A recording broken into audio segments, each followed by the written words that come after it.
जड़े कृषक एक छोट गाँव रे रहुथिले।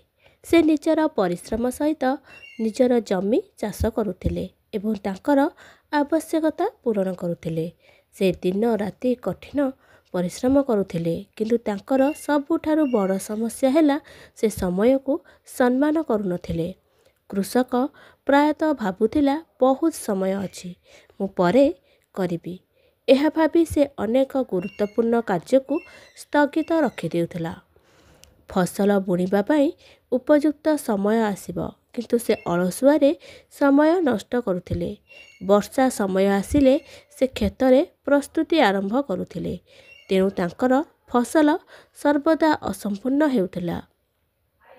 दिने जणे साधु गाँ को आसिले। साधु कृषक को कहिले, पुत्र, समय हेउची सबुठारु बड़ धन, एहाकू नष्ट कर नाही। जदि तुमे समय को गुरुत्व दियो, समय तुमको सफलता देब। कृषक हसी कहिला, साधु महात्मा, मोर वर्तमान बहुत समय अछि, मु परे सबु किछि संभाली नेबी। तापरे साधु कृषक को एक कहानी सुनाई कहिथिले, जणे राजांकर एक विशेष घंटा थिला। घंटा प्रति घंटारे एक स्वतंत्र ध्वनि सृष्टि करी राजा को समयर महत्व बुझाए। राजा समय को सम्मान कले एवं तांको राज्य को समृद्ध कले, किंतु जेतेबेले राजा घंटार शब्द को अणदेखा करिबा आरंभ कले, तांको राज्य धीरे धीरे ध्वंस होईगला। एही कहानी सुनी चाषी निजर भूल बुझी पारिले।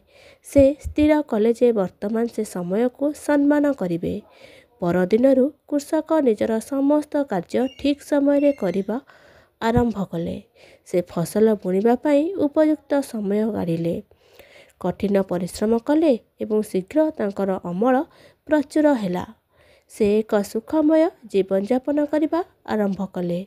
बंधुगण, आमे ए कहानी रो शिखिनेले जे समय हेउची सबुठारु मूल्यवान जिनिस।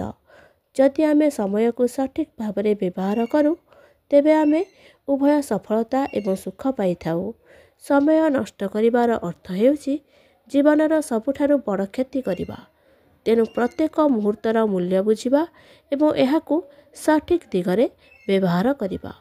जदि आपण कहानी को पसंद करती एवं आहुरी अधिक लोकों पाखरे पहुँचाइबा को चाहती, तेबे एही वीडियो को लाइक करंतु, जहाद्वारा यूट्यूब अधिक लोकों पाखरे पहुँचाई पारिबो।